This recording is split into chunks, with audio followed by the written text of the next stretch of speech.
ڈھول بجاتے ہیں لوگ، اچھل کود مچاتے ہیں. امام علی مقام جو ہیں، امام حسین رضی اللہ عنہ سجدے میں سر کٹائیں، اور ان کے ماننے کا دعویٰ کرنے والے یار روڈوں پہ ڈھول بجائیں. ان کو پتہ نہیں ہو کیا جاتا ہے.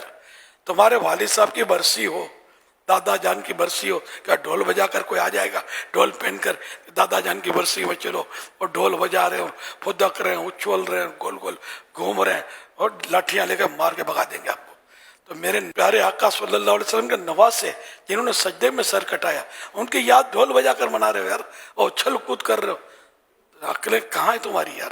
ان کو نہیں دیکھا کریں یار، دیکھ کر ان کا حوصلہ بڑھتا ہے.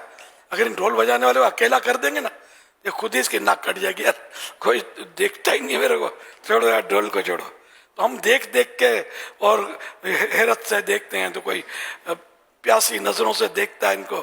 ان کی حوصلہ افزائی ہوتی ہے دیکھنے سے ہمارے.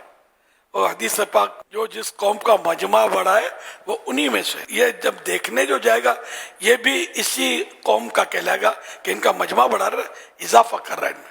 ان کا تو بائیکاٹ ہونا چاہیے بالکل، یعنی کہ ادھر سے گزرنا بھی نہیں ہے. جہاں ایسا ہو رہا ہو، ڈھول ڈھمک کے بج رہے ہوں، یا اسی طرح کے جو بھی واحیات خرافات طرح طرح کے ہو رہے ہوتے ہیں، تو اپنا اس میں کام نہیں ہے. ہم لوگ محبان صحابہ اہل بیت ان چیزوں پر ہمارا کوئی حصہ نہیں ہوتا.